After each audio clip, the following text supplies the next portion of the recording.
อะระหังสัมมาสัมพุทโธภะคะวาพุทธังภะคะวันตังอะภิวาเทมิสวากขาโตภะคะวะตาธัมโมธัมมังนัมมัสสามิสุปฏิปันโนภะคะวะโตสาวกสังโฆสังฆังนะมามิข้าพเจ้าในมัทธพงศ์มิรมเมืองรหัส341ขอถึงพระพุทธพระธรรมพระสงฆ์เป็นสรณะที่พึ่งบัดนี้ข้าพเจ้าจะนั่งสมาธิภาวนาเป็นครั้งที่80ตรงกับวันที่19กรกฎาคมพ.ศ. 2569เพื่อเป็นการปฏิบัติบูชาคุณพระพุทธเจ้าและเป็นอาจารยบูชาคุณครูบาอาจารย์อันมีองค์พุทโธและกุศิลาภิสุทธิ์ขอจิตใจของข้าพเจ้าจงรวมลงเป็นสมาธิโดยเร็วเถิดขอเทพเทวดาเจ้าทั้งหลายโปรดจงมาอนุโมทนาในการนั่งสมาธิจนติดภาวนาของข้าพเจ้านี้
รดแผ่เมตตาให้ตนเองอหังสุขิโตโหมิขอให้ข้าพเจ้ามีความสุขอหังสุขิโตโหมิขอให้ข้าพเจ้าปราศจากความทุกข์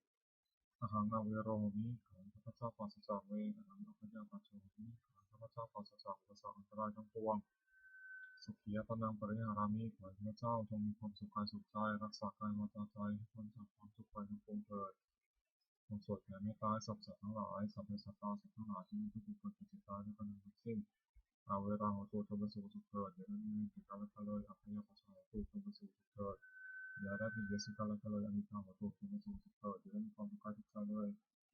สุขียตนังปริหารันโตจงมีความสุขกายสุขใจรักษาตนให้พ้นจากทุกข์ทั้งสิ้นเถิดโปรดแผ่เมตตาอุทิศสัพเพสัตตาสัพพะโหตุอาเวราสุขาชิมิโนขอสัตว์ทั้งหลายอย่าได้มีแต่การละเลย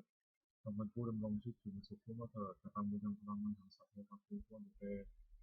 ขอให้สัตว์ทั้งหลายจงได้สวยผลบุญพระเจ้าได้บำเพ็ญด้วยกายวาจาใจนั้นเถิดวันนี้ข้าพเจ้าได้นั่งสมาธิภาวนาจบครบถ้วน1 ชั่วโมงแล้วขอในส่วนวันนี้